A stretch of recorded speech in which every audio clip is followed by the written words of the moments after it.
ॐ दक्षिणस्य समारम्भा शङ्कराचार्यमध्यमा अस्मदाचार्यपर्यन्ता स्मर्या गुरुपरम्परा श्रुतिस्मृतिपुराणानाम् आलयं करुणालयं नमामि भगवत्पादं शङ्करं लोकशङ्करं शङ्करं शङ्कराचार्यं केशवं बादरायणं सूत्रभाष्यकृतौ वन्दे भगवन्तौ पुनः पुनः ईश्वरो गुरुरात्मेति मूर्तिभेदविभागिने व्योमवद्व्याप्तदेहाय दक्षिणामूर्तये नमः।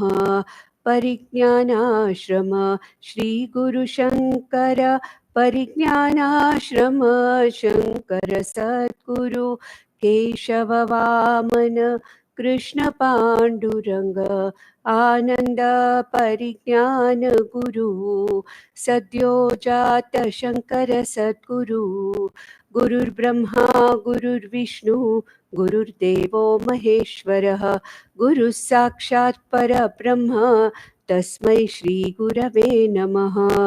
ॐ सहना भवतु सहनौ भुनक्तु सह वीर्यङ्करवावहै तेजस्विनावधीतमस्तु मा विद्विषावहै। ॐ शान्ति शान्ति शान्तिः। Let's chant the Shanti Pata. ॐ भद्रं कर्णेभिः शृणुयाम देवाः भद्रं पश्येमाक्षभिर्यजत्राः स्थिरैरङ्गैः स्तुष्टुवागुंसस्तनूभिः व्यशेम देवहितं यदायुः स्वस्ति न इन्द्रो वृद्धश्रवाः स्वस्ति नः पूषा विश्ववेदाः स्वस्ति नस्तार्क्ष्यो अरिष्टनेमिः स्वस्ति नो बृहस्पतिर्ददातु। ॐ शान्ति शान्ति शान्ति। So now the Shishya, the exalted or a great Rishi, Rigveda Rishi, Ashvalayana, has already gone to Parameshti, Pitamaha Brahma, and asked for this knowledge, saying that, give me that knowledge, which is the most exalted among all branches of knowledge, and that by knowing which one completely gets free from the bondage of life and death, coming back again and again into these cycles of life and death. And for that, he did not give a direct answer. What did he say? Sahovacha Pitamahascha, the Pitamaha, that is Brahma, Lord Brahma, Pitamaha. What did he say? Shraddha Bhakti Dhyana Yoga Davaihi. And I, in very great detail, explained in the last session, Shraddha Bhakti Dhyana. In the case of an Ajnani, in the case of a Moksha Purusharthi, who is not yet prepared for this knowledge, it stands for Karma Yoga, Upasana Yoga, and Jnana Yoga. It stands for that particular path which we normally talk about when any Moksha Purusharthi and Ajnani like me and you, we want to have Moksha as our ultimate Purushartha. And we are committed to that. And we are struggling and we are doing our best to, reach that goal for us. But still, at present, we are not yet prepared for this knowledge. Our intellects are not yet prepared for this knowledge. And in such a case, what happens? He says, you have to prepare your intellect with Karma Yoga, Chitta Shuddhihi, with Upasana Yoga, the capacity to concentrate on what is to be heard, that is, Chitta Naishalyam, and ultimately you have to expose yourself to Jnana Yoga or Guru Mukhena Shastra Shravanam. But then here, as I told you, already the Shishya who has approached Brahma, Pitamaha Brahma, is an exalted Shishya. He is a Rishi. He is a Rishi and Rishi par excellence. And so when he goes, he is already a prepared intellect. A Rishi is already a prepared intellect.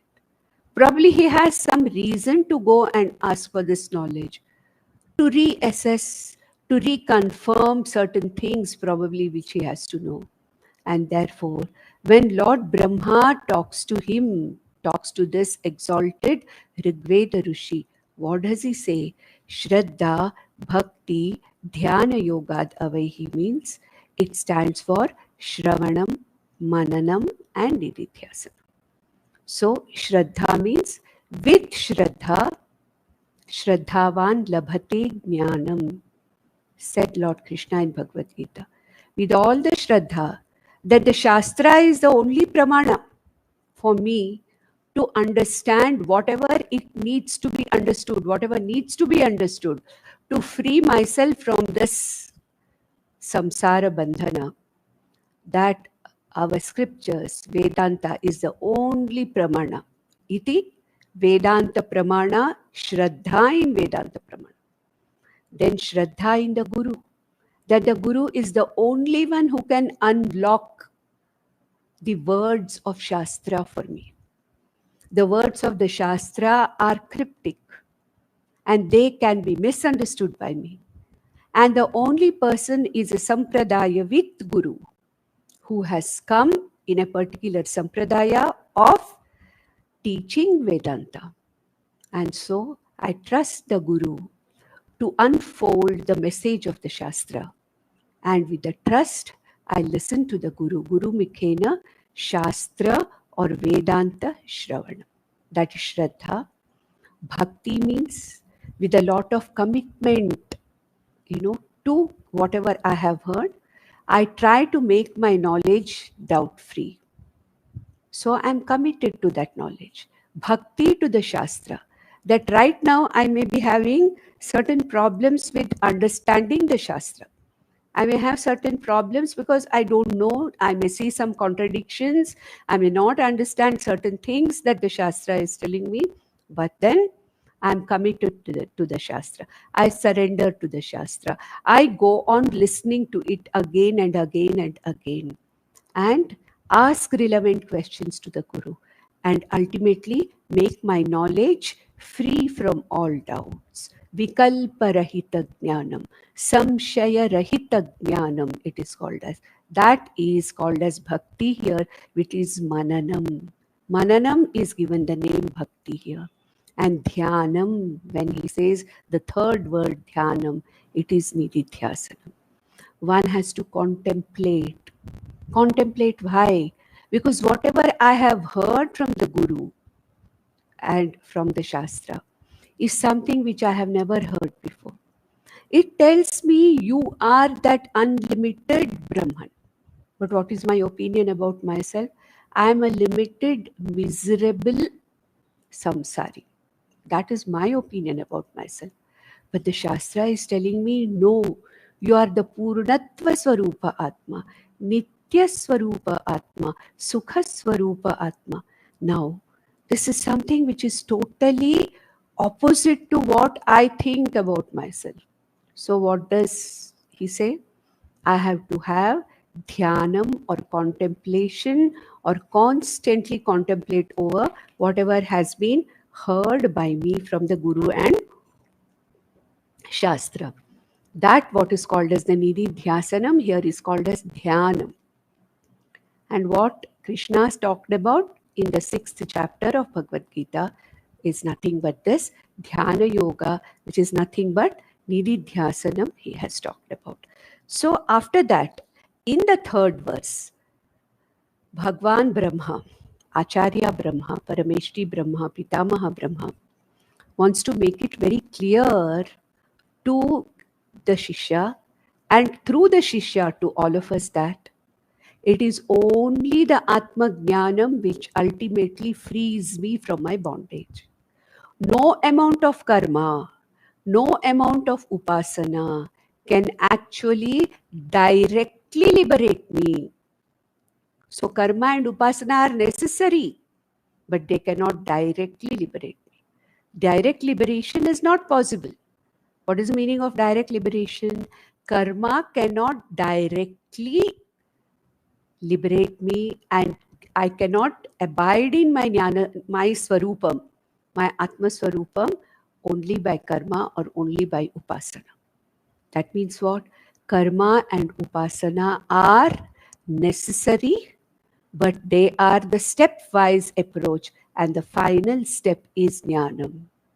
If there are 3 steps, if I have to climb to the 3rd step, I have to go through the 1st step and the 2nd step to go to the 3rd step. That is a normal way, which you can say, I can jump to the 3rd step. Yes, you can jump to the 3rd step, but that is not going to help me. Directly going to Jnana Yoga without preparation of the mind is not going to give me any benefit. But Karma Yoga and Upasana Yoga, though they are not directly responsible for moksha, they are called as the Sahakari Karanani.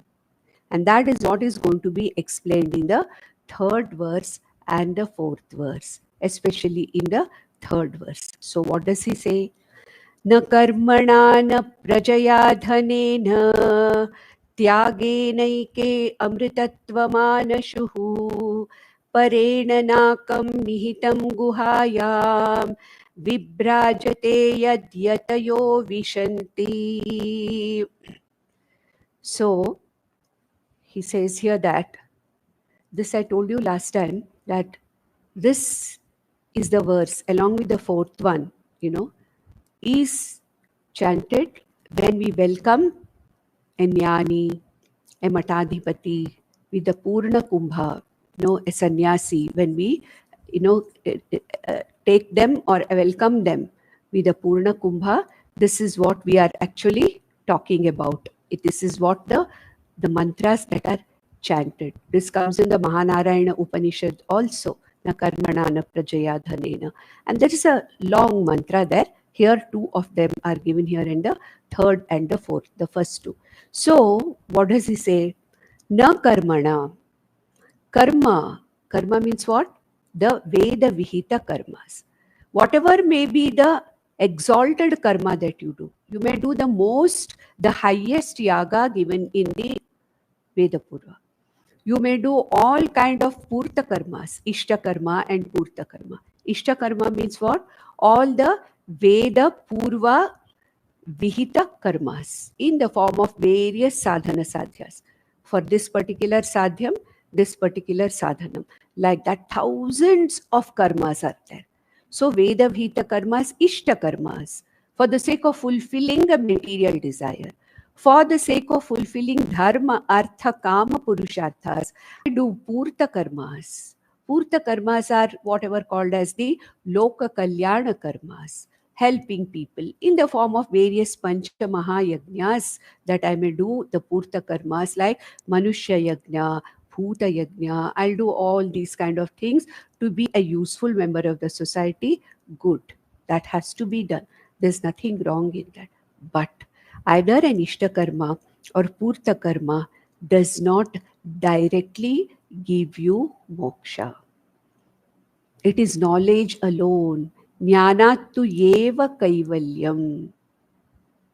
Karmana na. Not by karma. So, na karmana. Any amount of karma.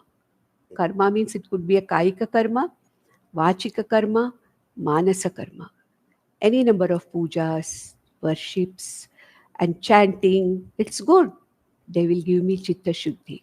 They'll give me a preparation for the next step for Jnana Yoga. But directly it does not. Na prajaya, even having children.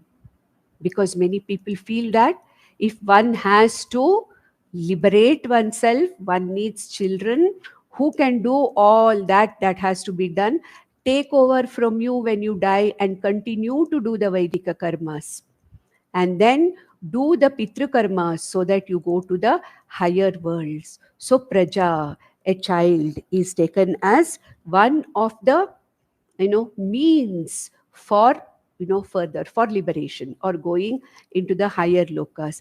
But this praja also at the most can give you pitraloka or swarga loka or whatever it is, but nothing more than that. Na dhanena, you have to add na there to the dhanena. Na karmana, na prajaya, na dhanena. No amount of vittam can give you this amritatvam. Amritatvam means what? Moksha. That's why there is a story in Brihadaranyaka Upanishad when Rishi Yajnavalkya wants to leave the family, take sannyasa, what is called as a Vidvat sannyasa. When he comes to his wife Maitreyi and tells her that I'm going to leave the samsara and go away, I want to be always in contemplation of that Brahman. Then, he says, I'm dividing all my property between you and my first wife, Katyayani. So this lady, Maitreyi, who's a Brahmavadini, who is a Shishya of Yajnavalkya, asks him, does this Vitta that you are leaving behind for me, Vitta means what? The resources, the money. Money was there that time in the form of cattle, wealth, lands, and everything. Whatever you are leaving behind for me, this Vitta, Vittena, is Amritatvam possible? Will I get what you are searching for? Going away from here, giving up all the wealth and dividing it, giving half of it to me. Will that money, those resources, will that give me that Amritatvam or moksha for which you are going away to the forest? Will it give me? Then Yajnavalkya says, no, dhana is not going to. Vittena amritatvam nasti. No, it won't come. Okay, it may give you comforts of life. It may give you the capacity to live the way you want. That's all. You don't have to cringe on anything. You don't have to, think twice. It may give you certain comforts. It will give you buying power. But money cannot give you that amritatvam. Otherwise, her doubt is, why should this husband who is actually so rich? He was considered to be a very rich rishi at that time because he used to win all the, Vedantic arguments and get a lot of prizes, get a lot of, money as gifts from the king. So if he has to leave and go, she asks a very relevant question. Will all these give me the money, give me that for which you are going away? You say you are going for that Amritatvam, to abide in that Atmaswarupa, Amrita, immortal, imperishable Atmaswarupa. Will that money which you leave behind give me that? So he says, no, it won't give you. It only will give you some kind of a peaceful life where comfortable life, it will give you nothing more than that. So dhanena api Amritatvam is not there. Amritatvam cannot come. Tyagena yeke amritatvam anushu. One very, very rare person, yeke, by a very rare person. By understanding the true value of the material wealth, true value of the vishayas that are there in the Jagat. This is called as Tyaga or Vairagya. Vairagyena eva. What is Vairagya? Not leaving everything and going away. Intellectually understanding very clearly that all the objects in the world, the people in the world, the situations in the world, money, name, fame, whatever it is, all these have got very limited phalas. It is anitya and agamapai. And therefore he says that amritatvam is not possible. It will only make you come back again and again and again. All the material punyas that you have gained by any number of material karmas will only get you back again and again into this samsara. Understanding this very clearly and not going after the material benefits when I'm doing the karma, and understanding very clearly that for moksha, I have to withdraw myself from the false idea that I have that the world is going to give me security and happiness. This very clear understanding that the world and its objects and the people are not going to give me any permanent security, peace, and happiness. Okay? Understanding this very clearly and doing whatever I have to do. That is what is called as tyaga, a mental renunciation of a psychological, emotional dependence on the world outside, This is what is called as the Vairagya. Giving the right value to the world outside. Yes, it is Ishvara's creation. It is to be used by me. That's all. Nothing more than that. It's not going to give me any kind of a peace, security, and lasting happiness. Moksha is not something that the world can give me. Why? Because the world itself is anityam. World itself is mithya. Therefore, it cannot give me that amritatvam which I am looking for. Amritatvam means what? The immortality. Who? What is immortal? Atman is immortal. Abiding in the Atma Swarupa, understanding very clearly that Aham Brahmasmi, I am that Brahman, that I, the Atma is Brahman. That is moksha or immortality. Nothing can give you that. A rare person. Manushyanam sahasreshu kaschit yathati siddhaye. So this rare person who develops this tyaga, he realizes he does it for the sake of what? Amritatvam anashuhu. Amritatvam anashuhu means they get this. Get means what? They understand that I am the immortal Atma. There's no question of a mortal person becoming immortal. Body is mortal, it can never become immortal. Okay? Atma aham. I'm always immortal. There's no question of my becoming immortal from mortal. No. This clear understanding that I'm not the mortal body, but I'm the immortal, imperishable Atmasvarupa. This is what is called as Amritatva Manashu. And what is that? What is that Amritatvam? Parena Nakam. Okay? That which is that Brahman or Atma, which is even beyond all the higher worlds. Nakam means Swarga and all the higher worlds. Parena Nakam. That which is beyond everything. That which is pervaded by everything. But does it mean that I have to travel far to get it? No. Nihitam Guhaya. It is here. It is me. It is the nearest to me. That Brahman which is even beyond all the worlds, that in which all the worlds are situated. That Brahman is nothing but Nihitam Guhaya. It is an Upalabdhi sthana for me. It is something that I can understand, I can see that I am that very Atma. That is the one which is the closest to me. That is why it is called as Pratyagatma, the innermost, the closest. My very essence is that Brahman, which is that consciousness beyond all the worlds, but it is available to me here. And Guhayam Vibhrajate Yad Yatayo Vishanti. That Amritatvam, that immortal Atma, I, is shining here within my heart. Guhayam Vibhrajate. Shining means what? It is revealing itself to me. I don't have to hold a lamp against it. It is revealing itself to me in the form of Ahamasmi. Ahamasmi, the constant Spuranam is there and it is revealing itself to me. Vibhrajate. Yad Yatayo Vishanti. And that Amritatvam, that Atma, these yatis actually abide in. Vishanti means what? Enter.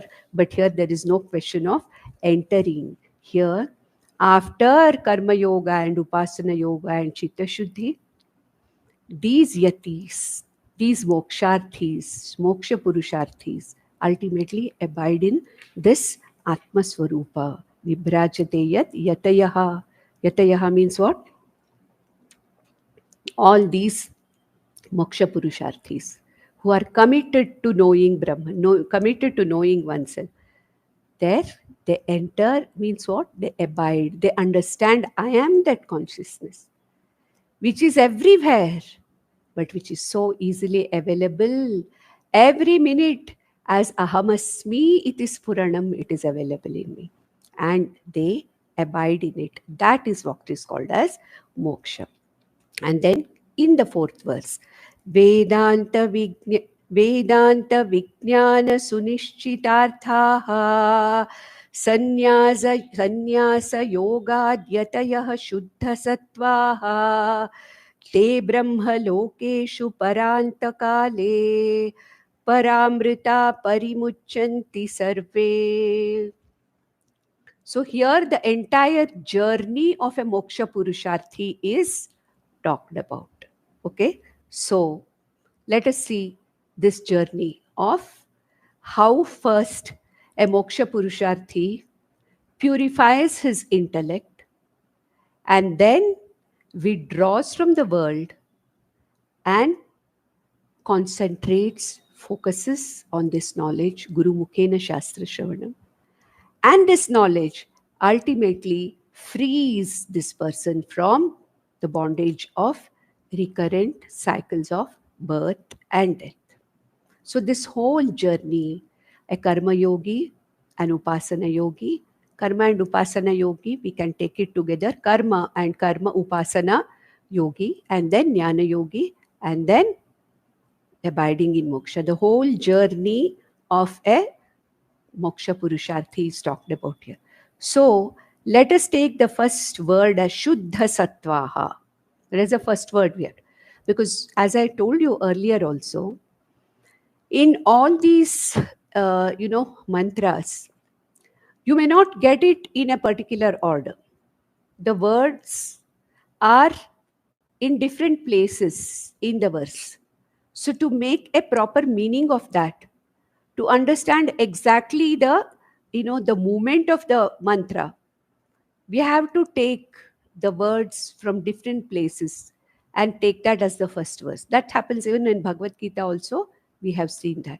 So in one verse, we may not find the words coming in that order. They are in different places in those two lines, and we have to find out which word we have to take first, which word we have to take next, so that with the proper anvaya, we are bringing it in a text form so that we understand the relationship between the words. So here also, the verse says, the first line says, Vedanta Vijnana Sunishchitarthaha Sannyasa Yogad Yataha Shuddha Sattvaha.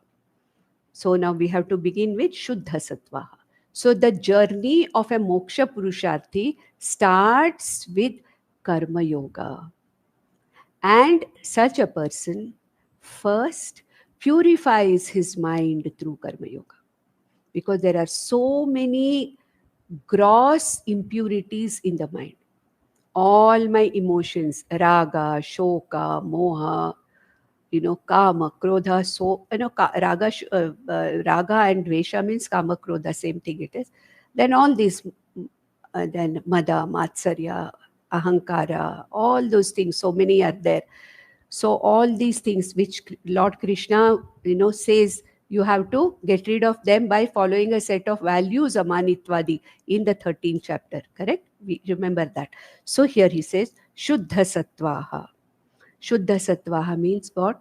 A moksha purusharthi who has understood the need and the value of purifying his intellect as the first step in his goal towards moksha. Does all the karma yoga as he's supposed to do in the form of, Ishvara Arpana, okay, Arpana Buddhya, and then Prasada Buddhya Karma Phala Svikriti, doing this for a period of time. This moksha purusharthi slowly finds that the malas or the impurities of the mind become diluted. Most important, ragadveshas. Ragadveshas and attachments, ahankara, ragadvesha. I have done this, I did this, ahankara.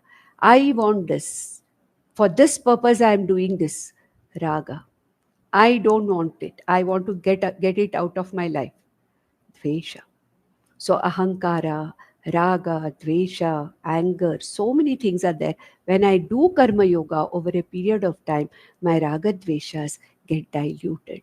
My strong emotions get diluted, and there is a certain amount of chitta shuddhi. So this is the first stage of the a moksha purusharthi's journey.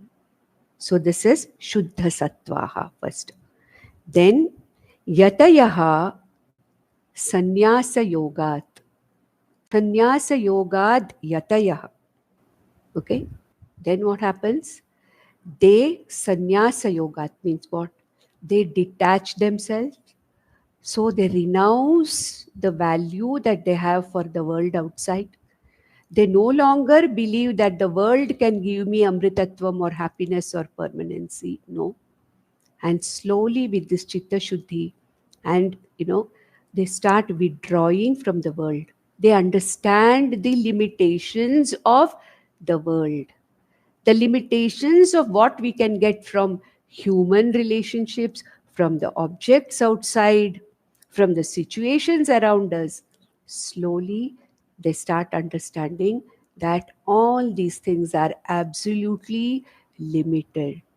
So, sannyasa yoga, with that vairagya which is necessary to go to the jnana yoga, sattva shuddhi and vairagya. Then these yatis, these people who are working towards towards moksha, what happens? Vedanta vijnana sunishchitarthaha. That is the jnana yoga. First is sattva shuddhi, then withdrawing from the world, concentrating upon the Shastra Shravanam, concentrating on Jnana Yoga. So, Karma Yoga first, Chitta Shuddhihi, withdrawal from the dependence, emotional dependence, psychological dependence from the world outside, and then, concentrating into the Jnana Yoga, getting into the Jnana Yoga, concentrating on Vedanta Shravanam by Shastra Shravanam, Guru Mukhena Shastra Shravanam. And what happens then? Going through this Vedanta Vijnana Sunishchitarthaha, those who have listened sufficiently to Vedanta, done enough of Mananam on Vedanta, and Nididhyasanam, after which the Artha, Vedanta Vijnana Sunishchitarthaha, those who have understood very clearly the Artha or the central teaching of Vedanta. What is that? Aham Brahmasmi, Brahma Satyam, Jagan Mithya, Jivo Brahmaiva Naparaha. Okay? I, the Atma, is that Brahman. Brahman is what? That consciousness which is everywhere in the Jagat. Aham Brahmasmi. And that Brahman alone is Satyam, the Paramarthika Satyam, the ultimate reality. I am the ultimate reality. What about the world outside, which is giving me so many things? Yes, temporarily it gives me. Very, very ephemerally it gives me. But that is mithya. Only sufficient for my vyavahara. This world is vyavahara yogya. That's all. It's only meant for my day-to-day transactions with this body, mind, sense complex. Nothing else.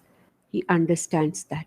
This clear understanding, aham satyam, jagan mithya. I am not different from that Brahman. I am that Brahman. Iti understanding, this is called as Vedanta Vijnana Sunishchitarthaha. Nishchitarthaha, they have clearly understood. There is no doubt. Vedanta Vijnana means what? The knowledge given by Vedanta Shastra through the Guru has been doubtlessly and clearly understood, and they are abiding in this knowledge. They are called as Vedanta Vijnana Sunishchitarthaha. What happens to them? Te Brahma Lokeshu Parantakale Paramrita Parimuchanti Sarve. All these people who are jnanis, so starting from a karma yogi, then withdrawing from the world, concentrating upon the jnana yoga of Vedanta, that is Shravanam, Mananam, Nididhyasanam, and you become a Sunishchita Arthaha. Means what? You have understood the teaching of the Vedanta and you abide in that Atma Surupa. For such a person, what happens? Parantakale, when this jnani's body falls off. This is the phalam. The first line talks about the sadhanas, karma yoga, vairagyam, and then jnana yoga, and abiding in the Atmaswarupa. That is the stages of the spiritual, you know, development of a moksha purusharthi. And the phalam is there in the second line. Te means who? Vedanta Vijnana Sunishchitarthaha, te, those people. Paranta Kale, when their body falls, when a jnani's body falls, it's called as Paranta Kale. Our body also falls someday. It is Antakala, because we are going to come back again. So it is not Parantakala. Parantakala means once for the final time, this jnani's body falls. The death of the body is now final for this person. There's no question of his coming back again and again. Okay, so te parantakale brahmalokeshu, they abide in that light of Brahman, in that light of consciousness called Brahman. Here, Brahma Loka does not mean a place like Brahma Loka we talked about for Krama Mukti. No, not that. Here, Loka means light of consciousness. In that light of consciousness called Brahman, okay, they abide. This is Jivan Mukti. Abiding in the Brahma Swarupa Atma, Brahma Loke. Okay, Parantakale. Now, even before dying, they have already abided in this Atma Swarupa, which is moksha. And at the time of the death of this body, Parantakale, Paramrita Parimuchyanti Sarve. That means what? They just get free from coming back again and again, which is Videha Mukti. That means what? This is the final death for the jnani. The body has died, merges with the Sthula Panchabhutas. The Sukshma Sharira merges with the Sukshma Panchabhutas. Karana Shariram, ignorance is already gone with this jnanam. No material is remaining to travel and come back for a next body. So Paramrita, te Brahma Lokeshu Parantakale Paramrita Parimuchanti Sarve. Being Brahman, being that consciousness, not being a separate individual. What happens here? Parimuchanti sarve. Parimuchanti sarve means they are once and for all freed from the samsara. They were freed from samsara here and now when they got this knowledge. That is called as Sadhyo Mukti or Jivan Mukti. And when the final time this body falls, there's no question of their coming back again in another body. This is called as the Videha Mukti. So the first line of this verse talks about the three stages of a moksha purusharthi. And the second line talks about the phalam of this knowledge, Vedanta Vijnana Sunishchitarthaha, the one who is a Sunishchita Arthaha, the one who has got this Artha or very clearly understood the teaching. This knowledge has completely destroyed his ignorance and he is free while living. Jivan Mukta. Lives his life after moksha also, not getting affected by anything that happens. Asangaha Purnatva Swarupa Atma is. And when the body falls, there is no question of coming back again and again. The entire cycle of the journey of a moksha purusharthi and its phala are talked about here. In the next verse, in the fifth verse, Bhagwan Parameshti Brahma wants to, Brahma or Brahmaji we can call, talks about what? The Shravana Manana Nididhyasana. But here, first Brahmaji chooses to talk about Nididhyasanam. By Nididhyasanam, Vedanta Vijnana Sunishchitarthaha, said in the previous verse. Because of what? because of this nididhyasanam. So what is this nididhyasanam? How is one supposed to do the nididhyasanam? After having done enough of Shravanam, making this knowledge that was heard doubt-free, vikalparahita, samshaya-rahita jnanam, then how does one contemplate upon it? How does this knowledge become an assimilated knowledge? How does this knowledge help me in every transaction that I do? That is what is explained here in the form of nididhyasana, which is exactly the same as what you see in the 6th chapter of Bhagavad Gita. In the 6th chapter, Lord Krishna talks about Bahiranga sadhanani, Antaranga sadhanani. Bahiranga sadhanani is what? Find a place which is, quite quiet, and a place which is clean. You clean yourself. What kind of an asana you should use?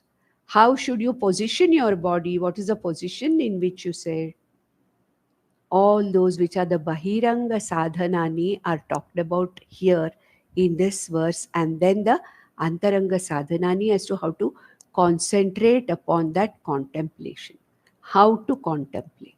So this is exactly what is there in Bhagavad Gita, including the words also are the same. So as a homework, we'll try to find out in the 6th chapter, after reading this verse, let us try to find out in which verses Bhagwan Krishna is talking about the very same thing in the 6th chapter. It will be a good revision for us to go back. So I'll read the 5th verse. Vivikta deshe cha sukhasanastha शुचिः समग्रीव शिरः शरीरः अत्याश्रमस्थः सकलेन्द्रियाणि निरुध्य भक्त्या स्वगुरुं प्रणम्य हृत्पुण्डरीकं विरजं विशुद्धं विचिन्त्यं मध्ये विशदं विशोकम्. So here again the words are a little scattered here and there, and we have to read it properly. Okay. Now he says, what are these Bahiranga sadhanas?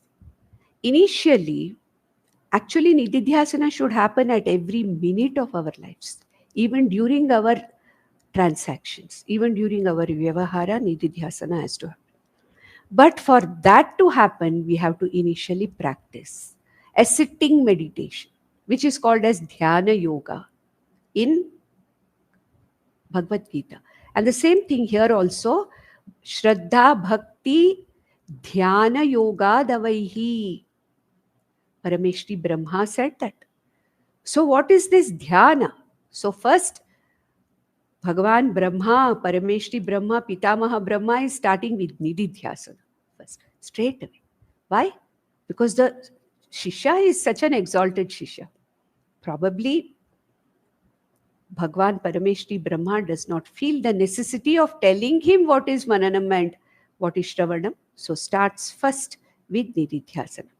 So Vivikta Deshe, a place which is relatively quiet and isolated. Maybe in those days, there was no, dearth of places which were quiet for anybody's contemplation. But in today's world, it is very difficult to get. Relatively, a clean place, Vivikta Desha, means where there are not too many people going around, not too many noises, not too many disturbances, where I can be myself, where there is peace, where there is no disturbance. An isolated place. Now you can't get an isolated place. So maybe we can think of a small corner in our own homes or a little outside somewhere where there is not much of disturbance, relatively quiet place, Vivikta Deshe. So for this dhyanam or nididhyasanam, first I should find a place which is relatively quiet, relatively non-disturbing. Then sukhasanasthaha. Asana means what? That is the place of, like asanam. It means somewhere on which I sit. Okay, a place where I sit, a place like a mat or something. Asyate asmin iti asanam. Asyate, that in which or over which I sit. That is what is called as the asanam. The way I sit is also called as asanam. Asyate anena prakarena iti asanam. That means what? That place where I sit is also called asanam. The way I sit is also called as asanam. Like we say Padmasana, Vajrasana, Ardha Padmasana, whatever it is. But what is talked about here? Sukhasana. That particular position of the body and that place which is comfortable for me to sit. What did Krishna say there in 6? It should neither be very high nor it should be very low. Okay? It is that Kusha and Ajina and Chaila. Chaila, Ajina, Kushottaram. How should a mat be? Asanam should be. So we are not directly sitting on the ground and we are using something over which we are sitting. So asyate asmin. That in which I make myself seated. That is asanam. How I make myself seated? Whatever position is comfortable for me. So he says sukhasanastaha. Shuchihi. Next word. The place also should be relatively clean. Correct? If the place is very dusty, it is smelling, there are insects walking around it and biting me, how can I concentrate on that? So the place also, the Vivikta Deshaha which I have chosen also should be clean. At the same time, the person also should be clean. Correct? Having a bath. In the morning, if I want to do the Nididhyasana, have a bath and then sit for meditation. What does it do? It gives me a feeling of freshness, helps me to concentrate upon whatever dhyanam that I'm doing. So, Shuchihi. And what should be my posture to some extent? Samagriva Shira Shariraha. Can you remember the 6th chapter of Bhagavad Gita? Definitely we'll find. I won't mention which verses where. We'll find out. We'll just go and find out what are after this session, we can find out which are the verses, which are exactly having the same words also. Some of them may be different. So, Samagriva Shiraha Shariraha. Grivaha, Shiraha, Shariraha in one line. Sitting straight in one line. Not sitting in a very awkward way because then that can give me a lot of discomfort in the body. Then, Atyashramasthaha. Okay. Ashrama means what? A place of stay. A place of stay is also called ashrama. Okay. A proper effort put by a person wherever he is, that's also called as ashrama. A proper effort. I am a grahastha. I put my effort in being in grahastha to the best of my ability, the way I have to do it, ashrama. So ashrama means a place of stay also, a place of stay. Ashrama also means a proper way of living for that particular wherever I am. A dharmic and a proper way of living, whatever is my position in life. That is also called as ashrama. Okay, so here, atyashramastaha means what? Here it means a person who is an atyashrami, means a sannyasi. A sannyasi is called as an atyashrami. Does it mean that only a sannyasi can do the nididhyasanam? No. Sannyasi here means at least for those 20 minutes or half an hour where I'm sitting for nididhyasanam, or what we call as Vedantic meditation, also we call that, nididhyasanam. At least for those few minutes, let me put out all my relationships, all my, work, all my samsara, all my vyavahara out of my head. That is what is called as atyashrami. That is, most important is what? The people around me, the relations, children, spouse and parents and this and that. And Why? Because the minute there is somebody in my mind, then the mind just goes after that somebody with whatever it is. I think of something, some object in the world outside, my mind just goes after that object. So Atyashrami means what? A sannyasi that way has an advantage because the sannyasi has no relations, he has given up all relationships. He has given up all other things, in the world to some extent, the attraction and the attachment. So his mind is free to concentrate on what he's doing, he or she. But it doesn't mean that for nididhyasakas we cannot be. We grahasthas can also be nididhyasakas. Temporarily, for those that time being, we have to become atyashramis. At least for those few minutes, we have to very voluntarily keep all our relationships, all our material problems, all our outside. That this is my time. This half an hour is my time. This I'm going to concentrate on my Swarupam. I'm going to concentrate on what I've heard in Vedanta, which is ultimately going to be my release. Nobody can work for my moksha, I have to work for it. Therefore, Atyashramastaha. What does he do? Sakalendriyani nirudhya. Lord Krishna says this, these are all antaranga sadhanas. Atyashrami means withdrawing the mind from the world outside. Sakalendriyani nirudhya. All the sense organs are withdrawn. Okay. For that also Lord Krishna gives half closed eyes, he says. And then the sense organs have to be withdrawn in the sense that as and when they go out, I have to draw them back. Sakalendriyani nirudhya. Then what does he say? Bhaktya swagurum pranamya. This Bhagavan Krishna did not say in Bhagavad Gita.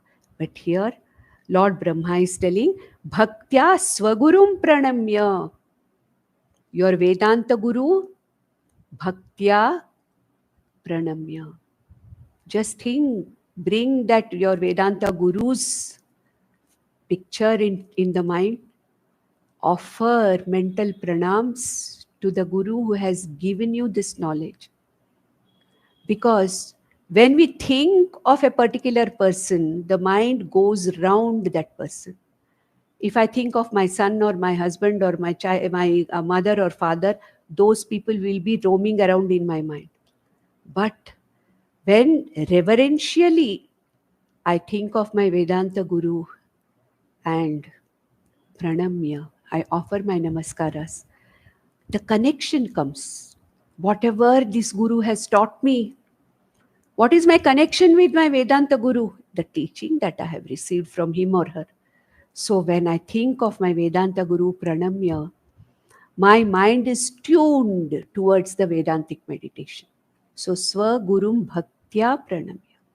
With lot of reverence, gratitude, I think of my Vedanta Guru, Swagurum Pranamya. Then Hrit Pundarikam Madhye, okay, Virajam, Vishuddham, Vishadam, Vishokam. Okay, Vichintya. What do I do? Hrit Pundarika Madhye. That is there in my heart, in this very Hridaya Guha, that self-revealing, shining light of consciousness, which is Virajam, which is unsullied by any kind of impurity, pure light of consciousness. Vishuddham, okay, again, pure light of consciousness in the pure heart. Then Vishadam Vishokam, Vichintya. I contemplate upon what? I am this Nitya Shuddha Buddha Mukta Sakshi Chaitanya Atma Ahamiti, and this pure Hridaya Pundarikam itself, I look at myself. I see myself as that particular Atma, which is unsullied. It is asangaha, aham asangaha atma asmi, asangosmi. Purnatva swarupa atma aham asmi. I am not the apurna body, mind, sense complex. So what do I do? Virajam Hritpundarikam Madhye.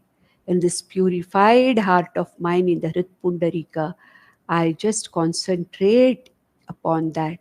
And Vichintya, may you Vichintya means, do the dhyanam. That is it. Vichintya means let there be a contemplation or dhyanam on that Atma, which is Vishadam and Vishokam.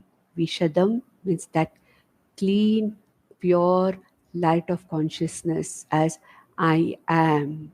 I am that. I am none of these other things. Iti, I concentrate upon it. That is the nididhyasanam that has been given. So here there is one extra word here, that is, of course, atyashramasya also is something which is not very clearly given by Bhagwan Krishna. So all these others are given: Vivikta Deshe, Sukhasana, Shuchihi, Samagriva Shiraha, that is given. Sakalendriyani Nirudya, it is there. Atyashramasthaha means temporarily I am a sannyasi. I am not caught mentally in any of the world outside. That is not there. That is there. Then Swagurum Pranamya, Bhaktya Pranamya, with reverence, with gratitude, with thanks, because of whom I am today able to sit and do the nididhyasanam on this. So, Madhye Virajam, Virajam Hritpundarikam Madhye Vishadam, then Vishokam Vichintya. May you think over it. May you just concentrate and contemplate upon it. That is what is, talked about here. So I think we hardly have another 2 minutes to go to the next verse. So let us do it in the next session. Om Nandantu Sadhaka Sarve Vinashyantu Vidushakaha Avastha Shambhavi Mestu Prasannostu Guru Sada Sarve Bhavantu Sukhinaha Sarve Santu Niramayaha Sarve Bhadrani Pashantu Ma Kaschid Dukham Apnuyat. Om Shanti Shanti Shanti. Om Tat Sat.